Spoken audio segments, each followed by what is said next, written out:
Ladies and gents, we are live. Welcome back. How do I say this the right way? The show is on. Welcome back. Um, so obviously last week we had little issues there, and that was entirely my fault. That is not my co-host's fault. It was entirely my fault that I was not available to record when he was available to record last week. Shit just got absolutely sideways. So, to make it up to you, before we get into the show, take a minute and plug your book. Take a minute to plug my book. All right, here's the best plug I can give you. Don't buy it. What do you mean, don't buy it? I'm not happy with it. I'm never happy with it. If you really want to, I have written my own fantasy novella called The Eventide Child. It's available on Amazon. However, I'm one of those sorts of people where I am just utterly unsatisfied with anything I produce. So, yes, it's available on Amazon, paperback, Kindle. You can find it listed as C.A. Hines if you search for that.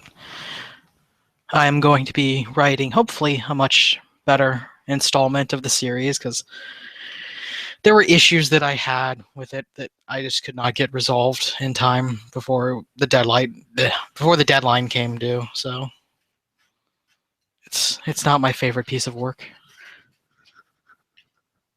Okay, so there was a very honest artist discussion. I'm not going to be his asshole friend for a minute and tell you to go buy his damn book.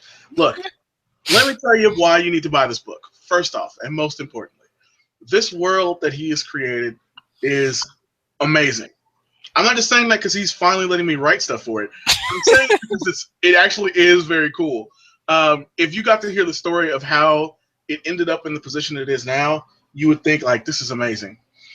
And I can tell you that both the story he's done, which he doesn't like, but everything he ever tells me about this one, I like. We're going to probably give away a copy over Words Don't Do It Justice here soon. And definitely we're going to give away a copy on Weekends Don't Do It Justice because that's where it definitely belongs. I will not be reviewing it because I'm way too close to the project. So we have somebody else who's going to review the book. That's why I'm not telling you my opinions on the physical story itself. But I will say there is a small ton of other cool stuff coming. Both the ideas he's working on, the stuff he's letting me work on, the stuff that we haven't really gotten to yet as decision-wise. Like, all the stuff that's coming with the stuff is great. Keep looking out for it. And now, Game of Thrones. Because apparently I have somehow become a masochist and keep watching bad episode after bad episode. Is it just me, or did we all see this happening the moment it stopped being directly George R.R. Martin's stuff that they were basing it off of? Like, I had this looming fear that it was going to turn into another not so great HBO series once George R.R. Martin's writing ran out. Well, and that's the thing. I kind of agree with that. One of the issues that I was worried about, and people will know I've said this before, both in pieces I've written and just in general conversation, I was really concerned about the idea that we might end up in a place where, because he's not given them fully fleshed out things to say, and then cut down into usable dialogue, that they would just be unable to make the story work. And I'm not certain that it's just that he's not directly working with them. My other thought is the problem stems from them wanting to wrap up so quickly.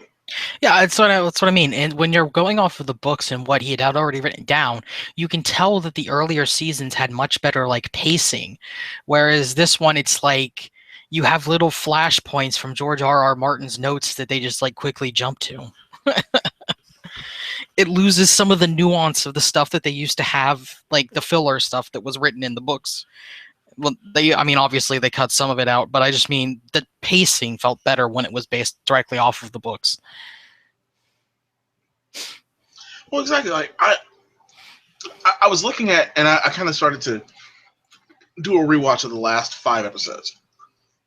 Um, and so what I did was I went back to look at very particular storylines and just kind of watch them in pieces,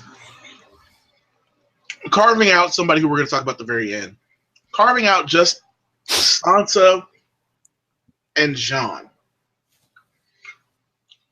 For the amount of screen time, and it just only includes scenes where the two of them, where either they appear together or one or the other appears. So no scenes with like none of the Davos scenes, like just straight up the two of them. How has their on-screen appearances been? And watching those clips, watching each of the episodes that they've appeared in, and particularly looking for their stuff, I found myself saying, I don't like anything that's going on with them, because what you really had happen is, all right, Jon comes back and Sansa gets, away from the Bolton hunters and goes to the Wall. You get the two of them kind of slightly reminiscing, and her having Jon forgive her for something that she really didn't do on the show, so we had no frame of reference. You have her launching the plan and meeting with Littlefinger and not telling Jon about the meeting with Littlefinger, and then talking at each of the northern houses to the effects that they go to. The problem that I have with their story is they don't really do anything. It's like, oh, well, we need to go talk to these northern houses because we know we need to have some northern houses at the Bastard battle tomorrow, next Sunday. The Bastard Bowl. But yeah, it's not technically the Bastard Bowl. That's what I'm calling it. Yeah, I want to call it the Bastard Bowl, but I don't think. Here's my thought. I honestly don't think Jon and Ramsay are ever going to swing swords at each other. Yeah, probably not. I'm really serious. I think Brianne is going to get a swing a sword at Ramsay, but I don't think Jon is, and that is another part of the problem, because they brought back Jon in this. Like, we're not addressing any of the messianic, nature of a man returning from the fucking dead. Like, ham-fisted Jesus reference. but that's just it. They're not making that reference. They really aren't. Like, at no point does anyone bring up to these Northerners, yeah, this is Jon, the former commander of the Night's Watch, who we brought back from the fucking dead. Like, yeah, I'm surprised there's been a lot less he put Nafa Mahat dialogue than I expected. Yeah, I expected a lot of that. Honestly, I think they're not mentioning it because I think they don't think anyone will ever fucking believe them.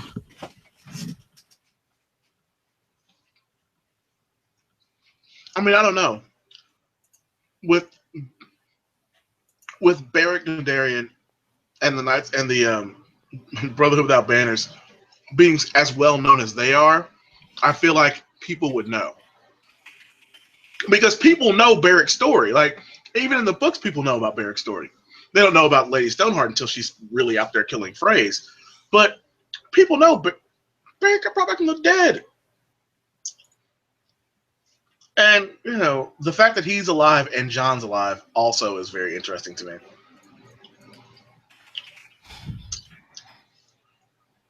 Because they're heading north. But anyway, I isolated a lot of the different stories, and I realized it's a lot of people keeping in place or just being entirely removed. Obviously, you have the big removals, like, all of the Martells. To get revenge for a Martell, we're going to kill all the Martells. You have that. You obviously have a number of characters just kind of dead. Osha being the main one. It's like, why'd you bring her back then? Why didn't you just straight up murder her? But it's a lot of that. It's like, well, we need these players in this position eventually, so let's keep time by doing this death. Yeah. But let's get directly to this episode. How'd you feel about River Run? River Run. Yeah, that was so utterly anticlimactic. I like Jamie's like, I'll get your son and put him on a catapult and launch him into the Blackfish. And then he's just like, yeah, well, screw it. We'll just go in there and we'll surrender. But there was so much of it that didn't make much sense because it's like, well, all of those people that were following the Blackfish were people that were following the Blackfish. Like, apparently, they don't understand the concept of, he just had a knife to his neck moments ago, and now he's gonna walk in here, throw down your arms, and surrender to the Lannisters and the Freys. And they're all just like, okay, we'll do this.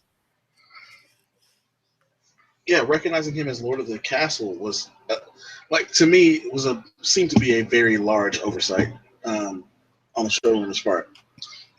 Because I mean, technically, wouldn't Edmure have more of a claim? Not Edmure, the Blackfish. Wouldn't he have more of a claim anyways? Because like, he's a living brother of the last Lord. Well, no. Succession in Westeros, and this is kind of backed up by my most medieval succession. Medieval succession. Whoever the Lord is, and then their progeny. So if the Lord has a son, then that first son takes it, or his brother. So if there's 3 boys, the Lord's brother doesn't get shit. It's the 3 boys in order, and then their kids in order. Unless they all die, which tends to happen. That's why you have so many kids at that point, because there's not a lot of medical care. We'll get to medical care at the end because we know what I'm mad about. I don't mind the swerve at River Run. What I mind more than anything is killing the Blackfish off camera. Yeah, I mean, it's like that seems to be the. And what he said was the stupidest thing I've ever heard. So he's defended this castle all this time. He understands that his fucking nephew is giving this shit up. Fine. I totally get that. Number one, they basically put Edmure in charge of the place. But whatever. Yeah. You can't then tell me that he wouldn't say, wait, if I go north to help Sansa with maybe some loyal men, I could come back and take this later because the Lannisters and the Freys will be fucking gone? Like, that's preposterous.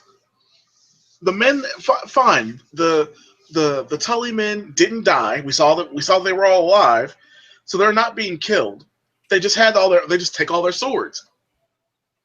Okay, so you leave, go help Sansa, and then when it's over, come back and help fucking retake your shit with your nephew, who can now be in charge of the place like he should have been in the first place. But the other part is, he said, and I'm not quoting this exactly, I'm paraphrasing. He said, you could do more help for Sansa than I ever could. Yeah, I agree. Well, technically, he said you can serve Sansa better than I ever could. Yeah, there we go. Yeah, I agree. Brienne's probably a better fighter than him. But 2 of you is better than 1. If you have the choice to have 1 .22 pistol, 1 .22 caliber pistol, or 2 .22 caliber pistols, which one would you like? I don't know, man. It's hard to say. This is like, you're going to war. You can have 1 gun or 2 guns. This is ridiculous. So I just, especially knowing that Brienne told him the military situation up there. She knows he knows that really she doesn't have anybody who has true lead an army level skill. Unless they're swerving us and the Blackfish is somehow alive and they're just lying about him being dead. Unless that's the case, I doubt it. I'm more inclined to believe that we're going to get up there and Stannis Baratheon's still going to be alive than the Blackfish. We are getting to that because that's in that preview for next episode. I'm telling you, that looked like that was Stannis Baratheon behind you. I was like, hold on, that looks like Stannis. What's going on here? I do hope one of my 2 favorite Patreon folks that I support picked up on that shit too, because it certainly fucking looked like him. It looks like if you look at the preview, it looks like a man with saltish, pepperish hair, like Stannis does, and you see just the top of his armor, just like that looks just like Stannis's armor. So, like, unless one of these houses they've converted shows up looking similar, I'm pretty fucking sure. Like, I'm not saying for certain, obviously, but I feel like that's probably the case. They went and found Stannis with the red lady and like sewed his head back on and revived him. Melisandre went to go revive Stannis. Oh, that could be crazy. She knows she can do it now. She knows it's not the King's blood. It's just straight up something she can do. Yeah. I mean, and the whole preview, though, with regards to the Bastard Bowl, it kind of made it sound like they were going to have a one-on-one duel. I'm willing to bet he rides out like William Lawson is like, I can give you some terms. Oh, but... And then there's King Tommen. I never thought I'd say this, but I don't know who I hate more, Tommen or Joffrey. I hate... You know what? I don't hate Joffrey as much as I should. Like, I hate most of the stuff he did, but he was a psychopath. Like, yeah, I know he's a psychopath. Got it. Tommen, on the other hand, is just easily controlled. Yeah. And he's so easily controlled that it's fucking up everything for everyone. Even his mom just got his mother killed. You. He straight up just got his mother killed. Yeah. Like, Cersei's just staring at him like, I wish I would have had an abortion. She's looking like, I wish I'd have killed you when I thought when I thought all of Stannis' armor was coming in. Man, when you think about everything that's happened, there's usually a convenient Tyrion reference as to why it happened. That's a conspiracy theory for the later half of the show. We can stay in King's Landing with that because obviously there wasn't much happening up north. I was so disappointed in the confrontation of the I choose violence. Yeah, like it made it seem like it was going to be so much more, and then it's just I rip his head off like I'm Scorpion. Well, and I thought for sure that's where Lancel dies. Now he's clearly going to be part of the trial, but at the time, I was like, that's clearly where Lancel dies. And I don't know, I didn't like it.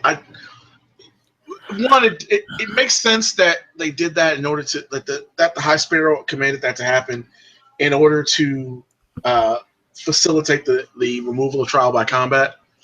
Basically, I just wanted to see how strong the mountain really was. Yeah. I'm cool with that. I'm totally cool with that. My problem comes from the idea that why didn't more of you die? Like one guy, you basically sacrificed one guy to the mountain. Yeah. To learn something you already knew. I still can't get over the fact that, like, in the book, it was like this long is he or isn't he kind of hints at it, and then the show, it's like episode 2. Oh, yeah, Sir Gregor Clegane. Oh, okay, I guess we're just going to come out with it then. Well, I mean, there's no one in Dorne to bitch about it. Yeah, that's true. Because the Sand Snakes killed them all. That's why they killed them all. It was just so they could fucking not have to explain it. I'm serious.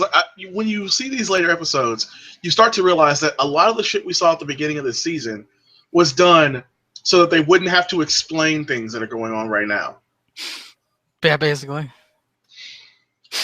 And it's so annoying.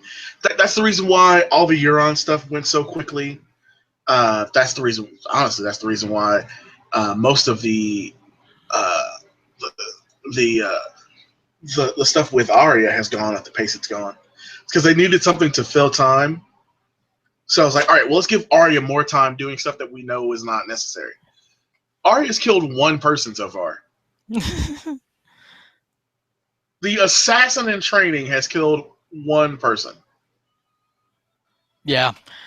She's successfully managed to kill one person.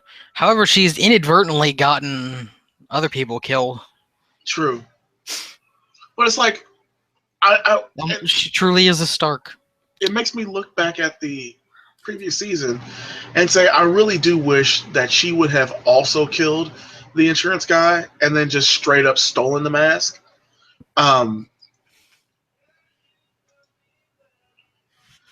But over and over again, like I'm fucking angry and frustrated. It's making me get off topic. King's Landing. I really felt for Cersei in that moment. Right there. Like, not I feel for her in general. I mean, like in the moment where she's there, like being told by Kevin, what are you doing over here? Like, go stand in the fucking gallery like the rest of the people. You're not one of us. One of my friends said, you can't eat lunch with us. It's like, yeah, I'm sorry. I don't feel bad for her at all because of how just terrible of a person she was this entire time. And then it's like finally seeing her get her fucking comeuppance is just amazing. No, I don't mean it in a like. I feel I feel sympathy for her. I was like, I get it. It's like that's a betrayal by her own son, promulgated by her own uncle. All created from a crazy religious order that she restored to power. Yeah. All right, so let me let out one of the crazy theories that I want to talk about. That could be hilarious if it were true. It's not, but it would be hilarious if it was. So Jonathan Pryce is not too much older than Sean Bean. Not by a lot. And we know the High Sparrow is most likely lying about a few things. Particularly his origin. Yeah. Sean Bean's 57. Jonathan Pryce is, I think, 69. So, 10 years.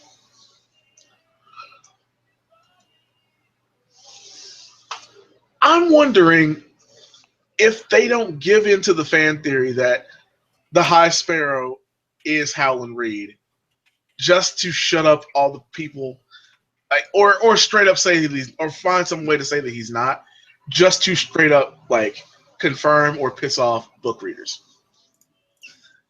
Yeah, that would be amazing. Because they've been murdering fan theories like they have a hard on for that shit since the beginning of this season.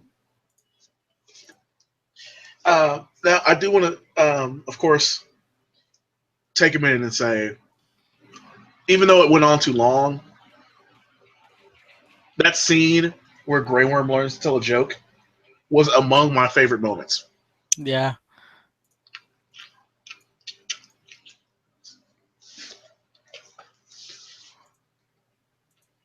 That was fucking great. I make joke. No, I make joke. All right. You had the sense of humor. Finally, it all flipped its shit. And then Master showed surprise. So, did that feel shoehorned to you too? Yeah, it's like everything's going great, and the piece is here, and surprise, motherfucker! The Masters are here now. To me, it didn't make sense.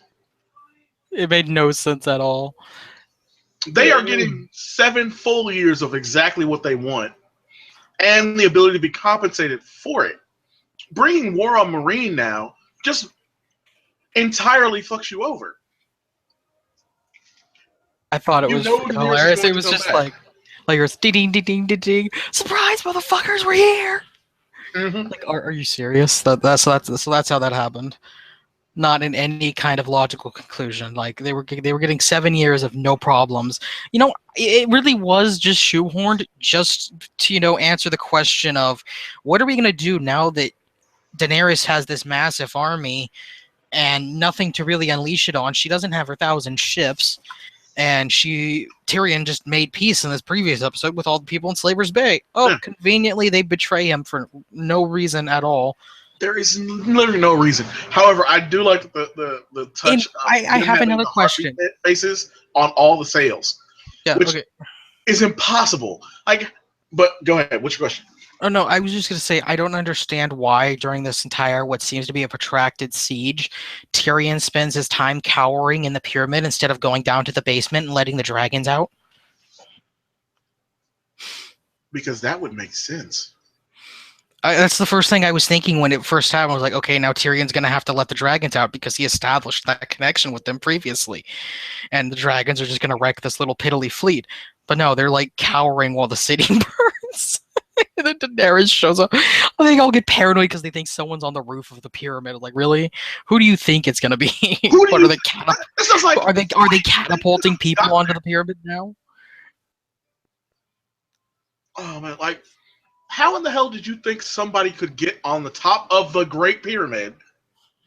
Like I said, what did they think they were catapulting people at the pyramid now? Like boarding party, go! And that people would survive that shit? Like, come on.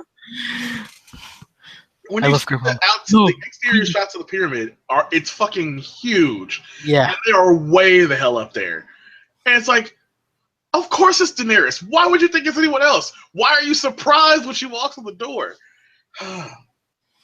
I was just expecting her to throw the door open and yell, "Where are my dragons? Why aren't you using the dragons I left you with?" But oh my god, I'm that really was hoping just that they have just no episodes from Marine next episode. that was just so cheesy and forced. And she's changed clothes.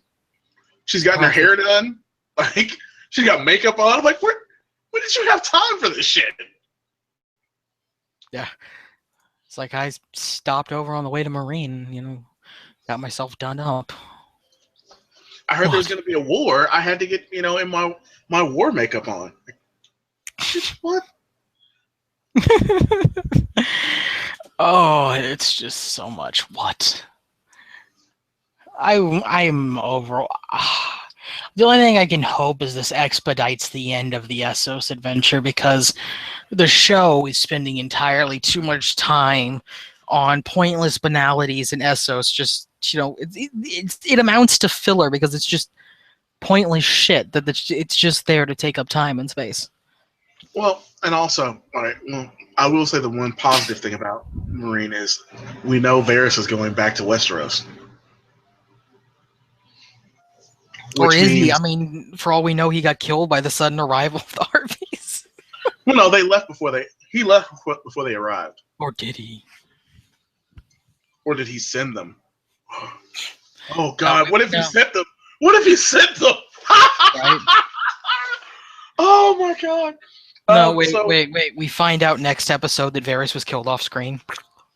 Oh God, that would kill me. Varys is one of my favorite characters, both in the book and on the show. But I'm wondering now because of that, who dies? Because all right, spoiler alert, real quick, folks. Spoilers. Not that there's anybody watching right now, but in the books, Varys' return welcomes the we got one viewer. Brings about the arrival of the little birds to kill Kevin Lannister. I'm wondering if this ends up with the little birds killing Qyburn, though. That's an interesting idea. I hope so. I mean, it's possible. I can dream. Oh yeah. What else is there? Oh,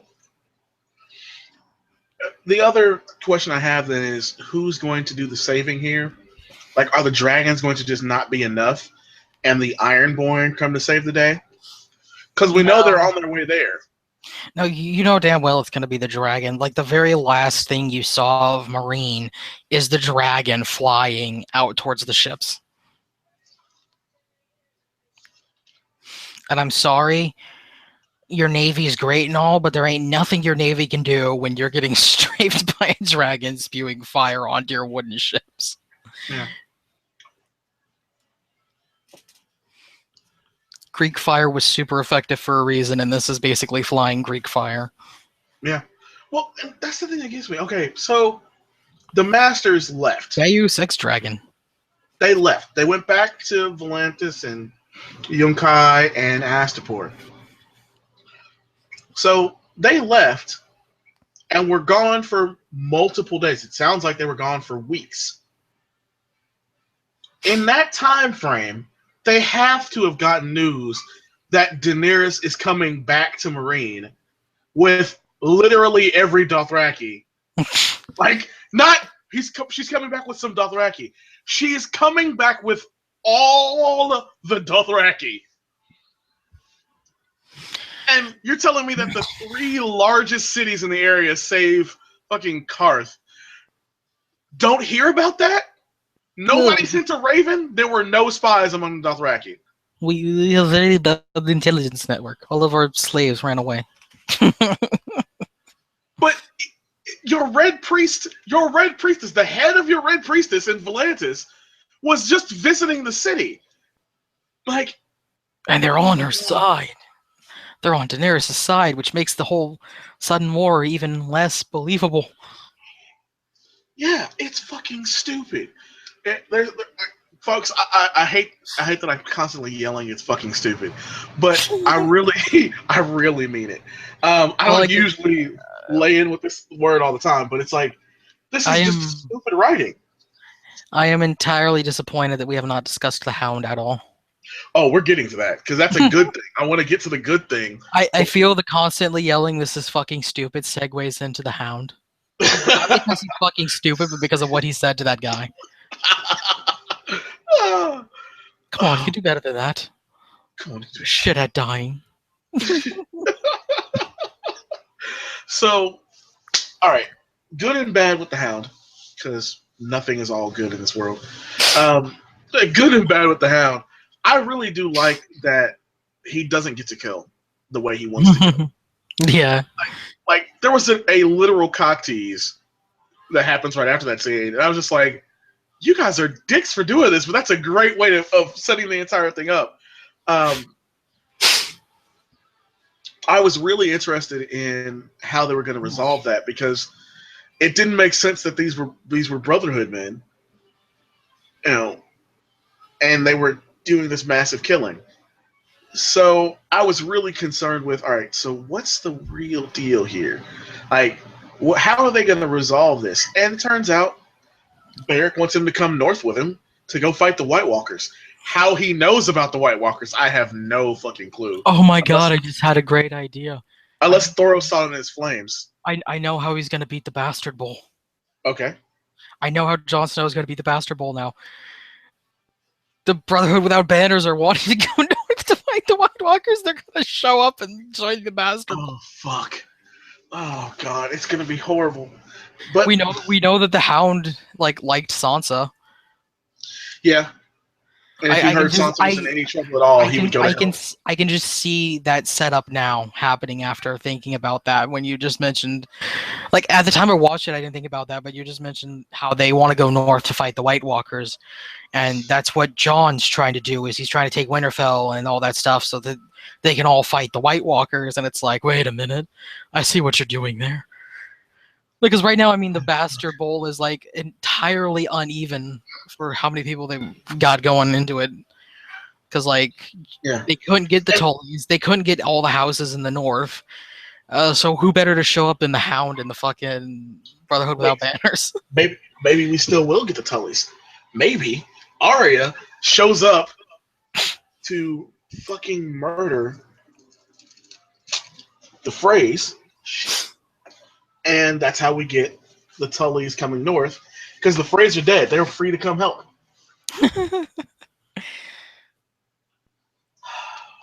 I can wish for horrible things, people. Don't make fun of me. I'm holding out for the Hound and the Brotherhood without banners going north. Just because I think it'd be funny to see Sansa and the Hound reunited. That's who she's going to end up marrying. Right. Because he's going to kill Littlefinger. Because he's not Brianne. He doesn't give a shit. It's like, boom, dead. Like, what? Why did you do that? That's the fucker that started all the fucking problems. Yeah. I'll just like take the axe and ram it into his balls. Oh, I'd love that shit. I like how in the end Sansa, instead of turning to the army she knew that she could rely on, the Vale Knights. Sure, it means dealing with the little devil that is Littlefinger at the time, but who you could easily be like, and then after this is over, Jon, kill him. Why? Because he's the one that's been getting me raped and beaten for the last fucking 6 seasons. yeah, I know. Like, not you could easily dispatch of Littlefinger, but you know there's this entire army that has been basically untouched by the war. And they're all like, yeah, we're going to help you take Winterfell. So who does she turn to? She turns to the besieged Blackfish who just took River Run, and he's like, I ain't sending no troops to help you. I don't even fucking know you.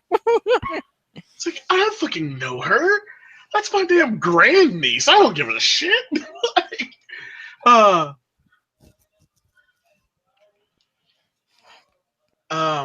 and of course, talking about the Hound brings us right on over to another partially happy moment, and that's Brienne talking to Jaime. Oh God! As much as I hate Nikolai, was it Foster Waller? Whatever the fuck his last name is.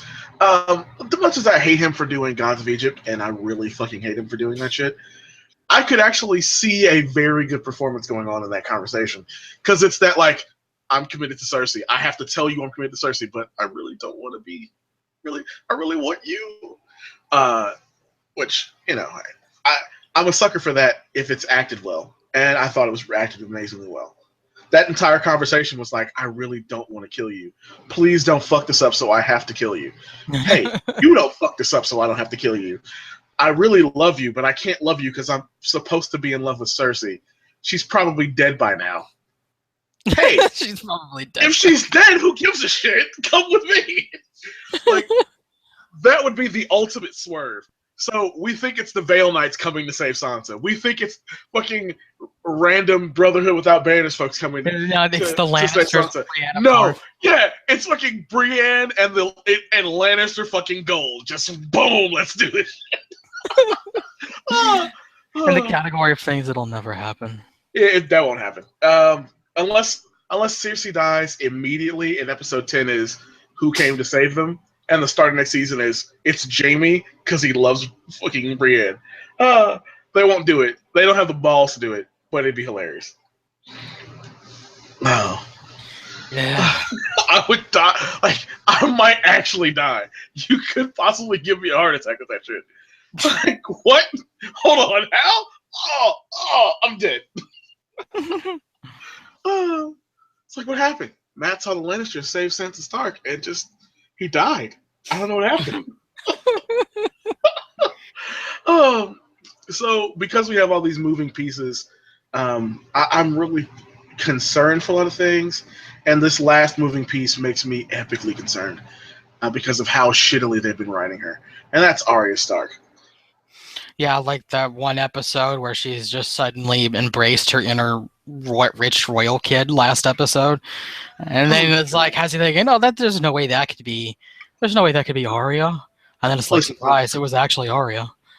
Listen, folks, I love Maisie Williams' acting. I honestly think she is going to end up being like not just an amazing young actress when she's done with the show, but the kind of like film star that you pay fucking attention, that you pay money to go see her stuff. Because she does do all of that. She can do that playful, nice but tomboyish nature in your Jodie Foster vein. She has that ultra serious, ironically kick-ass, badass routine that is much better than Chloe Grace Moretz by a far margin. By a far margin. You're not going to hear me say good things about Chloe Grace Moretz. Just don't ask for it. And then she actually can show emotion to the point where I don't think, was it Shailene Woodley? I don't think she's going to have a job when Maisie Williams is available. But having said all of those glowing things, I mean, we're talking about somebody who I wish I could, like, go on adventures with just randomly as a regular person. Just cause, for no real reason. I have no desire for anything other than, like, I just want to, like, have her, like, look over and be like, Yeah, we're doing this shit. So all that glowing stuff aside, all the nice shit I have to say aside, this is the worst written storyline in the entire show. This might be the worst storyline writing in the history of HBO shows. What has Arya's journey accomplished? I'd love for somebody to tell me. You want to comment on the chat? Chatters, you want to comment? Oh, there's only two of you. Never mind. People who in the comment section, throw that stuff up too. Anybody wants to comment on how the hell they think Arya Stark's storyline is any good anymore? Go for it. Tony Teflon, I pay money to you to help you produce your show. I dare you to tell me, and with an illogical reason, why her story has actually been good. It's not. It doesn't accomplish anything. Arya Stark went from being the tomboyish, not a lady, to being the tomboyish, not a lady. Fighting against everybody else wanting her to be a lady. But At wait, the beginning of the she series, wants to go west of Westeros. Yeah, she's Garen Farwind. Shout out to Preston Jones. But no, seriously, the first season, everything is about how Sean Bean wants his daughter to be a highborn lady like her sister Sansa. And she doesn't want to be that. She rebels against that. The end of this season is Arya Stark telling Jack and Hagar at fucking needle point, sword point, I am Arya Stark. So you're basically going back to who you were being. And You've been mad at the waif this whole season because she calls you out as still being, number one, Arya Stark, but two, being a highborn lady. She calls you out for this stuff. Nothing has changed. People have died. She's picked up nominal amounts of skill. She had like 3 lessons with Syrio. She had 6 beatings and a couple lessons with the waif and Jaqen. Like, she doesn't know how to carry multiple faces with her. She didn't take any faces from what we saw. Like, well, it's obvious what's going to happen. Story? Like, Arya is going to go back and become the queen of all of Westeros. Possibly. It would make sense at this point. What is her story?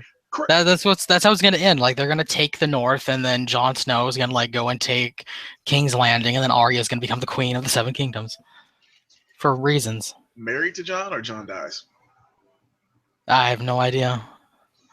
I don't know. Jon, I see, is the kind of guy who would honestly march down there like Ned did and just like topple the throne and give it to someone else. Yeah, he's definitely would do that. So either that, or him and Arya decide to figure out what's west of Westeros together, and they just like take off and go on this grand adventure because Jon's like, I just want peace at this point. I fucking died. They put a knife in my heart. and if Arya then looked at him and said, "You know nothing, Jon Snow." Perfect. Exactly perfect. She like looks at her stomach. You know nothing, Jon Snow. There's another thing. She got stabbed more. Yes. She didn't even need a red priestess to bring her back to life. What is it with Starks and getting stabbed? This is going crazy at this point. Again, like I said, it's their new motto. We did what we thought was right, and we got stabbed for it. It literally happened to Arya. She did what she thought was right, and she got stabbed for it.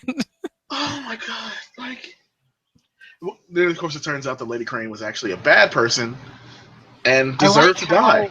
I like how in this entire time, like, we've heard one thing about Rickon, and then it's like they're planning their invasion. It's like, so what are we gonna do if they just execute Rickon? Nobody at all has mentioned that. Nobody, because they don't give a fuck about Rickon. That's what really is the deal here. They don't care. They're like, it's cool. It's whatever. Yeah, he's not important. We don't need him.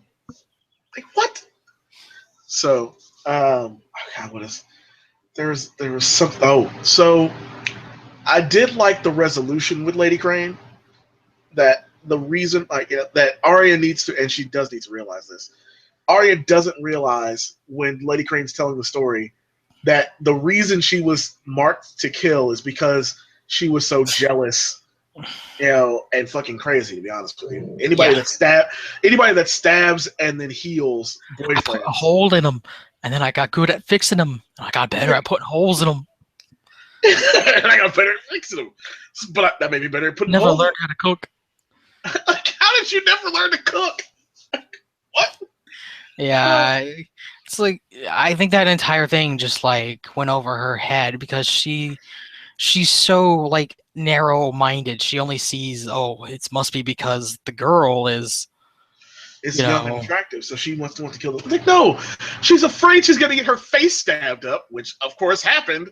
Like, Starks overestimating and underestimating humanity since the long night. Oh my god! By the way, that meme is hilarious that you sent me. yeah. That was Like great. that. Folks, I wish we could show this to you because this is fucking epic. I might be able to. Hold on. Let's see if I can pull this off. We're gonna do a live meme showing people. Like, believe in me. Let's see. Can Matt pull it off? It might be possible. Let's see. Can he? Will he? Boom! There it is. So yeah, he just sent that to me, and that's hilarious. I will be sharing that on Facebook. Shout out to me. So Lady Crane is actually a bad person. She actually deserved to die. Because if you caught what she really said, it was, I got better at fixing them, meaning there's a lot of them she couldn't fix. So she's killed a lot of people. She's killed a lot of guys. They've been a lot of dead. She's marred up a bunch of faces. Yeah. And that actress who was just like, maybe if someone kills her, I'll finally be safe. Like, what if that girl was being like threatened by Crane over and over again? You know, Dread Pirate Robert style. Like, you're a good actress. I'll probably kill you in the morning. Just every day. So then we get, I believe, the T-1000 from Terminator 3. Yeah. I think Preston did this with his audio, but as I was watching the scene, I really did start tapping the fucking Terminator thing.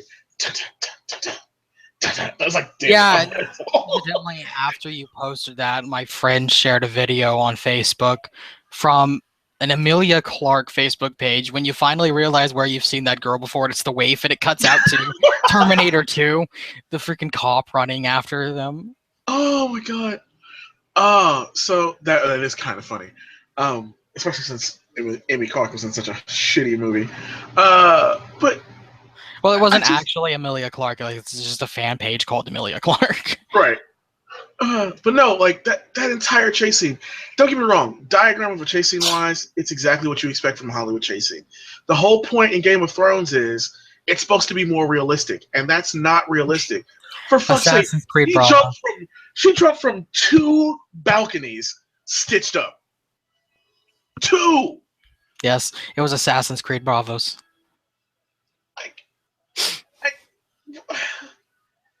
It was as if they had completely forgotten, hey, she has stab wounds that are a day old.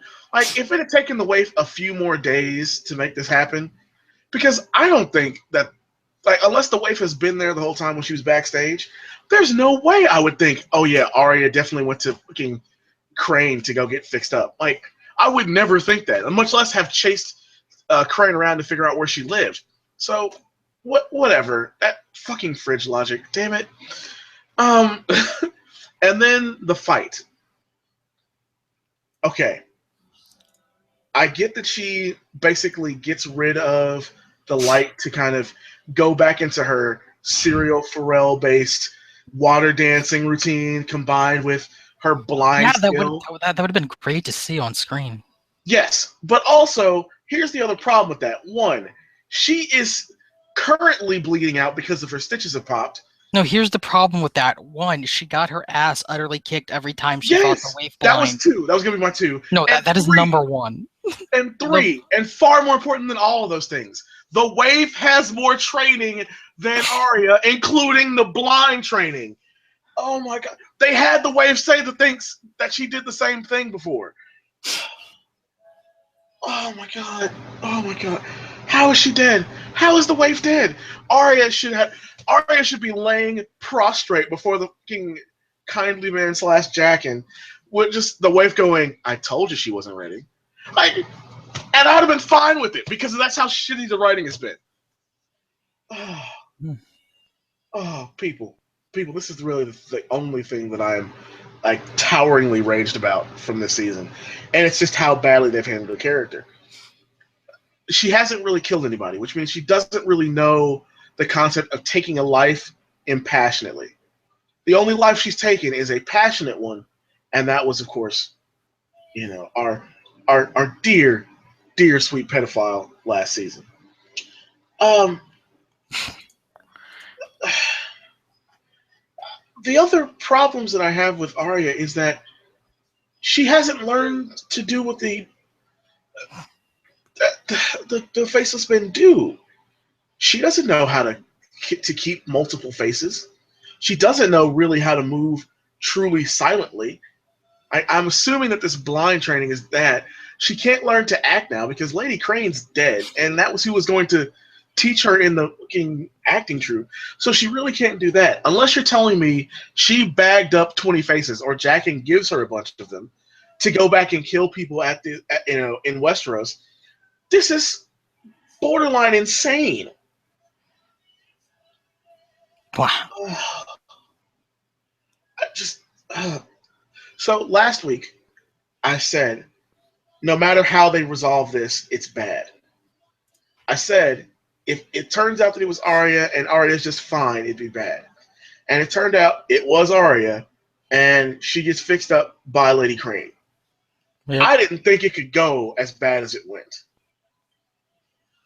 I really didn't. Yeah, I had listened to your commentary. You were so hopeful that that wasn't actually Arya, and it's like, surprise! It's actually Arya, and it made no sense. Yeah, I was like, there are a lot of possibilities. Some of them are better than others. But no matter how they resolve it, it's not going to come out great because it screws with what people want. And then they gave me something even fucking worse. I don't know how you get worse. It was worse.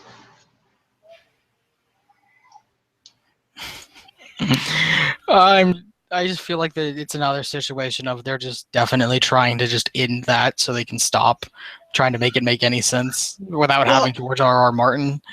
It's like they just look at it and they go, no, we need to stop this. We don't have George R.R. Martin. Let's just speed through it. Let's make it make no sense. Get it over with. Yeah, I wonder what kind of notes they have. Like, I wonder if Martin's notes were, haha, fuck you guys. Here's the actual end. Get there. Like, if he at the bottom he signed it, George R. R. Martin. P.S. Get good. George R. R. Martin. It's just like the notes are just stained with like nacho grease, and under Arya's section, it's like she ends up going back to Westeros. Figure it out for yourself.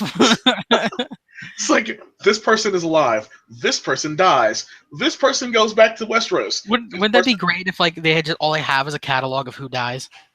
Oh my god, no! It's just like a roster of every character in A Song of Ice and Fire, and it's just got like how they died. No, like the best note would be he gave them literally the last scene of the last book. Like that's it. That's all they got. It was like this is what happens on the last page of the last book. Figure it out. Like, if that's the case, we're gonna see some fucking bonkers shit for the rest of these 2 seasons. But no, I wanted to get to crazy fan theories as we kind of get to the end here. So Varys. Preston brought this up, and I want to bring it up on here. I have noticed that Varys is never in the same place as Daenerys is. Ever. He's also never on screen with Jorah, who I think at this point is dead. Like, what do you think? I think the garbage man decided to come by at 4 p.m. That's crazy. So, all right, so folks, we're gonna lay it out while he deals with the garbage guy being an asshole to him. The idea here is in Preston's theory at least, the idea is that Varys is secretly still doing his book plot, and because of this, he has to keep leaving when certain things happen. And Daenerys, being in the situation she's in, he knows about it because that's where all the ravens went, apparently. And he is actually going to pick up Aegon, or, if we believe my theory, Gendry. That's one of the theories, that there's something going on there. Basically, he knows about her past. That's one of the theories. Preston's theory was that he knows about her past and that she's actually Rhaegar's son, which would make her Jon's twin sister. Haha. I mean, Rhaegar's daughter. Sorry. Rhaegar's daughter. So that she's actually Jon's sister. That's a whole other level of crazy. I know we're into progressive societies these days. I don't think they're going to be like Swerve. No, like that. Like that's the other theory. I think personally, Varys is going back to King's Landing, but I also think that the end scene for the season is going to be someone landing in Westeros, and it's not Daenerys, and you don't know who it is. Because I think the Ironborn are showing up. I think the Ironborn are showing up with their ships, and you're going to see a bunch of ships landing, but you're not going to be able to tell who's on the sails. And the beginning of the next season, you think, oh yeah, Daenerys landed, and it's not Daenerys.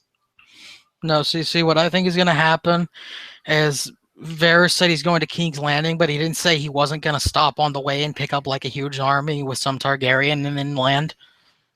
Yeah. It's true. I'm telling you, like, Gendry is Aegon, I'm telling you.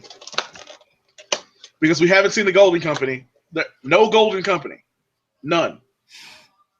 I also love how we haven't seen, like, basically anything of Brianne. We haven't seen Brianne in quite a while, yeah. Yeah. It's just like, we got nothing with Bronn. However, this episode was a very Catelyn Stark heavy episode for someone who's been dead for 3 seasons. Sure was a lot of people talking about Catelyn Stark. Yeah, which is odd, because I don't... Like, they said they're not doing Lady Stoneheart, and obviously Barrick's alive still, so... they're definitely not doing Lady Stoneheart. So why? Yeah. Like, at this point, her body's been dead for 2+ years. All you see is a bloated corpse floats by River Run. Oh, man.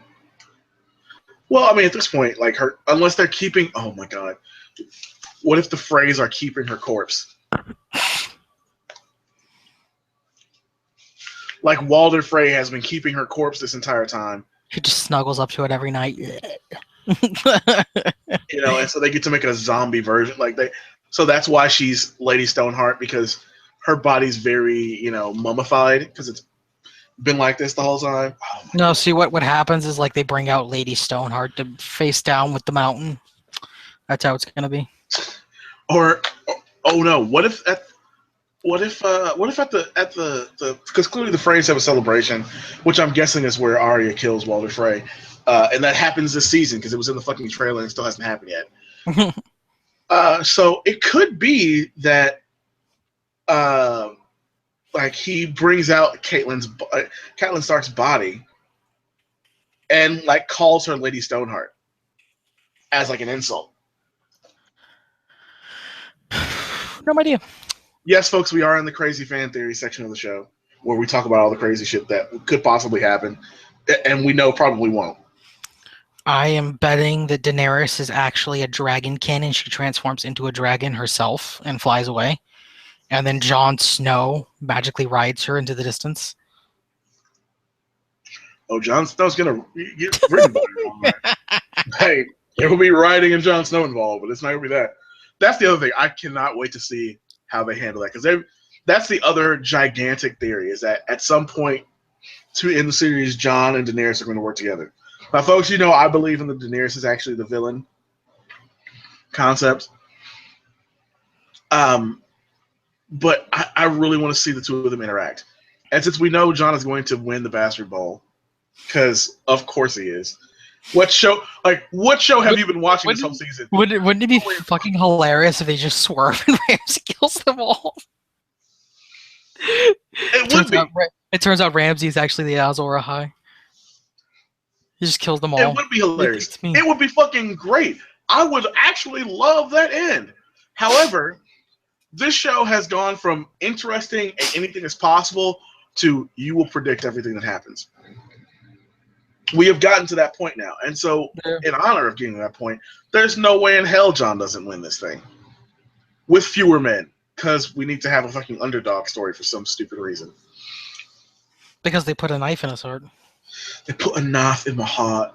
He put a knife in my heart. If the Red Woman can bring anyone back from the dead,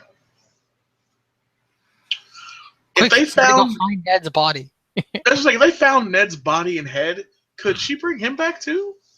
just sew the Would head. Sean Bean just like rise from the dead, like, oh fuck, I'm back. Well, I mean, if you think about it, the Mountain had his head chopped off too, didn't he? No, he didn't. I thought he did.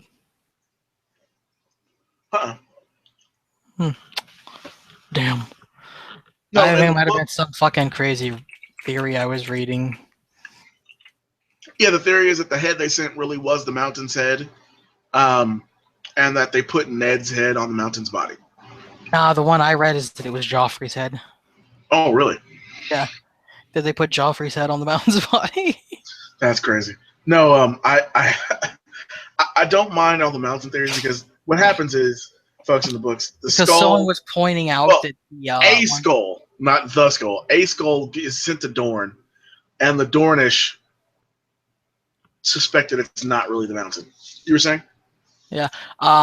The whole Joffrey head on the Mountain thing was because someone noticed that his eye color wasn't the same. Oh, fucking hell. Yeah, his skin is also not gray. So, what's your point? Yeah. They're like, the eye color is not the same. So, man, what if it's Joffrey's head? Yeah.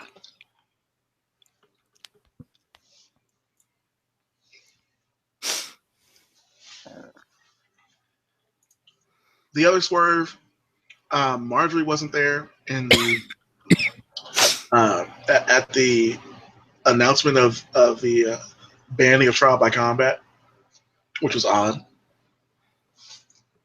I don't know whether Dormer just wasn't available for that, or whether she's somewhere with Loras. Whatever it is, Marjorie's like making her own crazy ass plots and just like, yeah, sure, whatever, I'm all for this. And she's like plotting things in the background. Plots within plots. You think maybe she's somehow secreted Loras out? She's an agent of... Well, I mean, she did sneak her aunt that letter. True. Well, that piece of parchment and stuff. So, I mean, it's obvious she's not like fully indoctrinated into the cult. Yeah.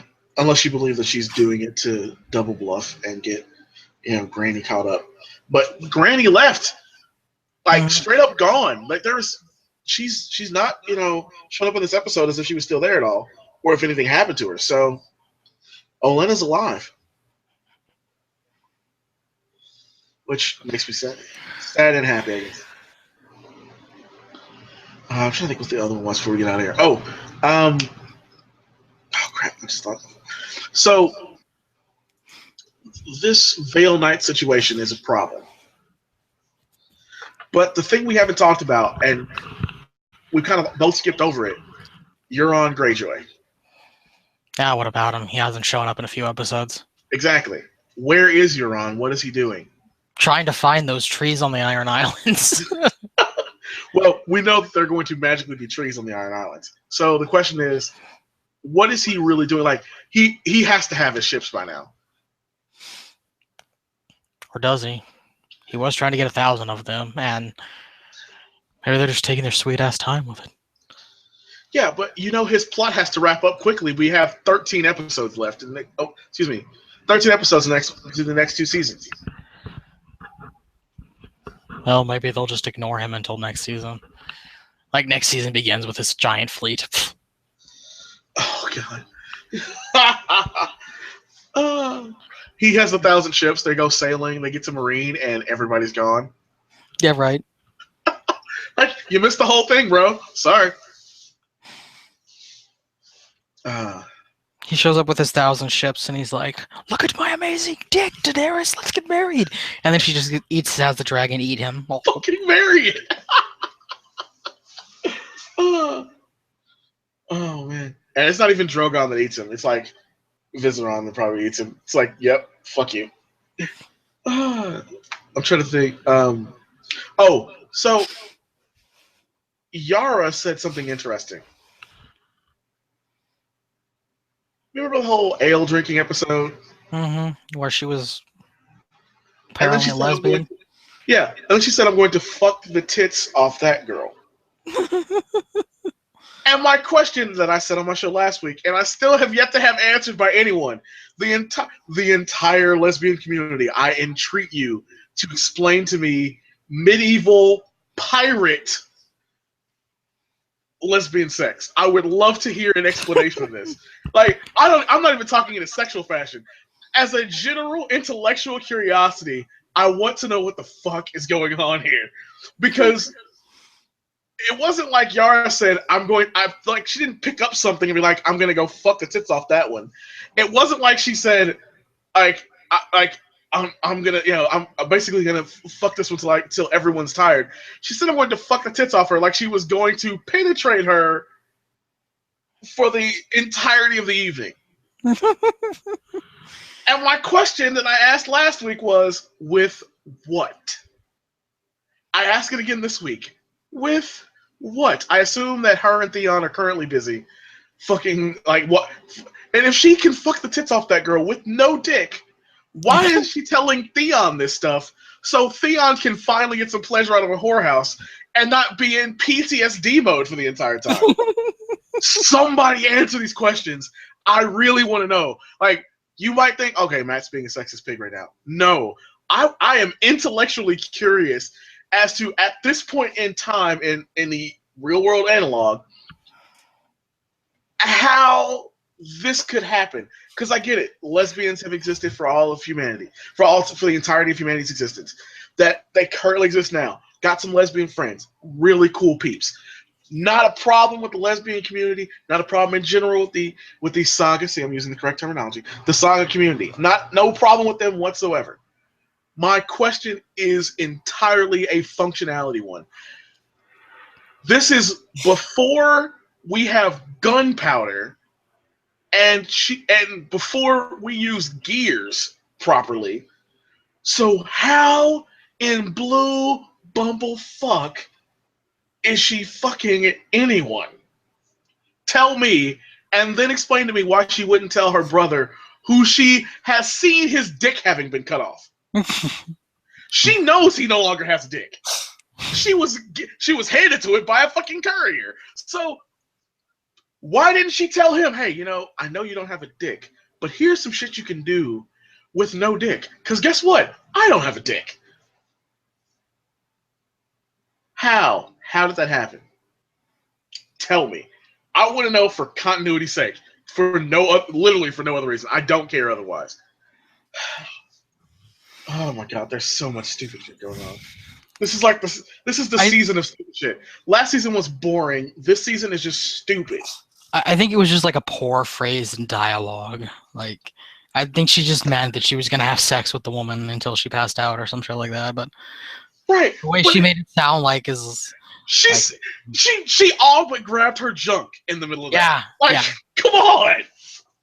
I'm gonna go fuck the tits off that one. Like, you wrote that line for a guy. You must have at the last minute decided, I'm not having Victorian. I'm not having Euron be a good guy.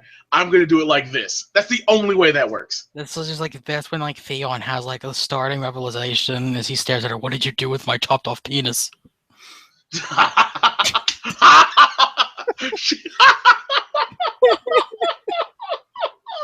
She had it fucking petrified.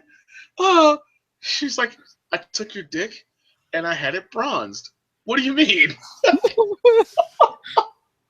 The moment of realization on Theon Greyjoy's face. Oh god. Oh my god.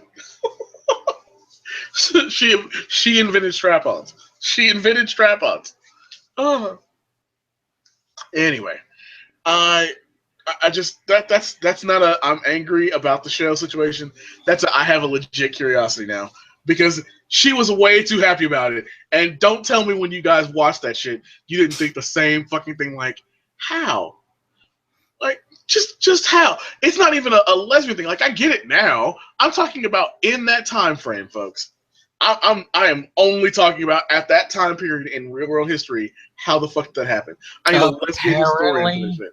Apparently, from what I can gather, it's actually been around since time immemorial. The world's oldest known, it's a 20 centimeter phallus from the Upper Paleolithic period 30,000 years ago. Oh. Hold on. I want to, there's, oh shit, they do. They have, okay, so if she knew to make this wood, I'm seeing lacquered wood, ivory for some reason, and leather made fake dicks. If she knew how to make that, why didn't she tell that to her fucking brother? Oh shit, there's a ton of this stuff. Okay, I take back my query. Sorry, lesbians, my bad. I just wanted to know because it was just like, how did she? All right, whatever. Cool. It's fine. I see them. They exist. There's a Google image search of this shit. That's way too well. Like, they're like, hey, check out this Google image search. Like, no, I don't. I'm good. Thank you. I'm good. So, let's wrap up with, of course, the next episode. Who do you think's showing up to help out Jon? Do you think anyone's showing up to help out Jon and Sansa? I'm still going with the Brotherhood without banners.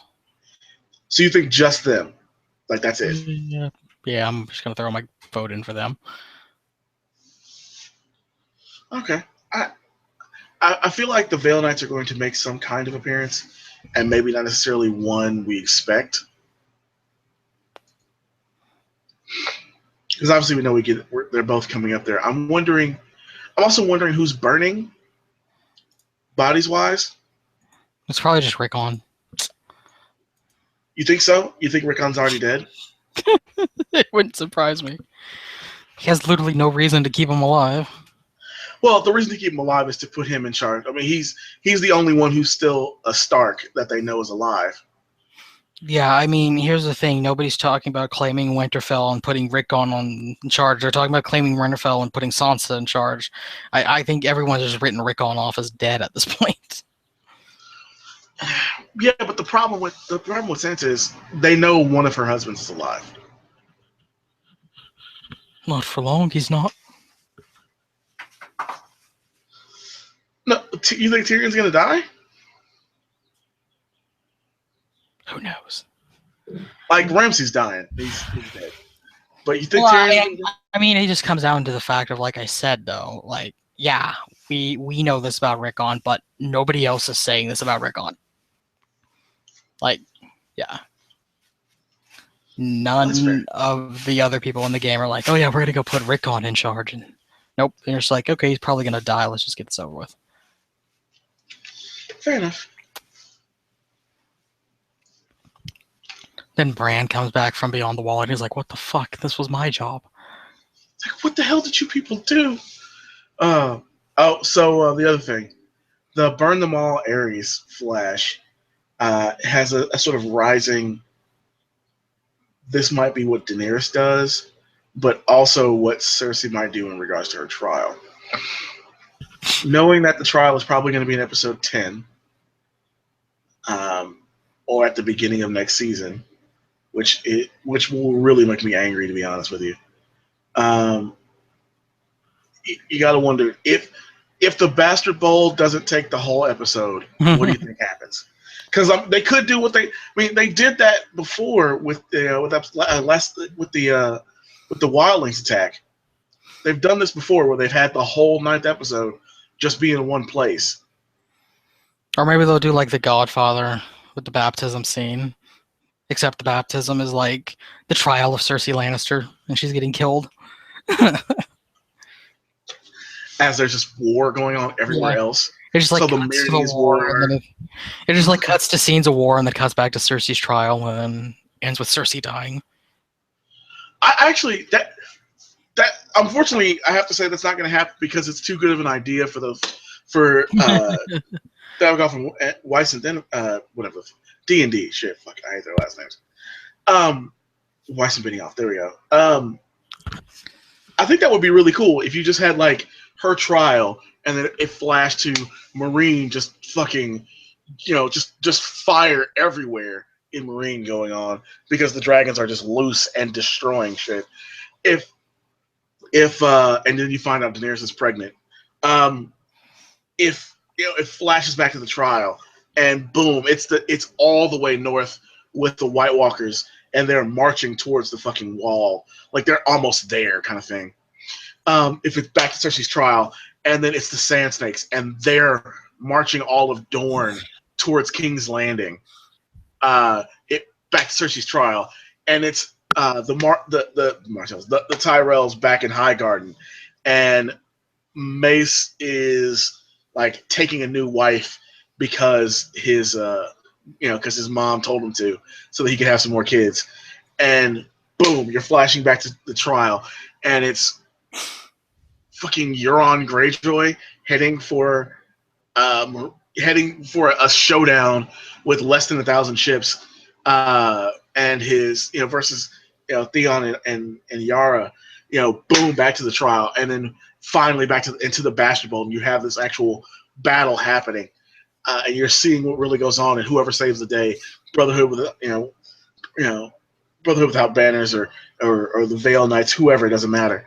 Like if that were intercut with her trial, I think that would be an amazing way to shoot all of that, because all of those things culminate with Cersei Lannister being found guilty of incest and regicide.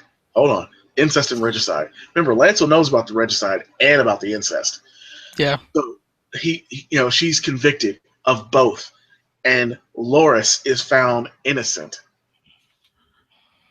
And Cersei's told basically is condemned to die. And the last thing is instead of Qyburn surviving, Qyburn is killed. So now she can't even use the wildfire that he found because she doesn't know where it is. Like, what a ninth episode that would be. It's not going to happen, but what a ninth episode that'll be. What do you think? Did I give you a good one? Yeah, I think it'd be interesting. So, keep in mind, we still do have one more episode left after this, folks. After this upcoming one next Sunday. We will, of course, be back for that. And we're going to do kind of a end of the season thing after that episode 10, just to kind of wrap up and get both of our thoughts. Obviously, we might bring in some guests. Obviously, we're going to try and get my good friend Spectacular Ray Gun back on for that, but his schedule is always hard to work with. We're going to try to get one more other person in. The Radical Ref might be possible, so we might have quite the WDDIJ reunion here for that recap show. But for that, we're done. We're going to get out of here. It's been a great show. I'm glad you guys could come listen, all three of you that were watching with us. And leave a comment, share us. We really do. We'll try and do this again, specifically on Thursday next week. I'm going to be doing it in a very odd situation because I will be in Florida.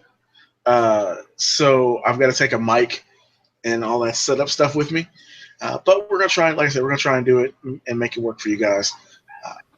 Glad you guys could listen to us once again. For The Revanchist, I am the Ruthless Wonder.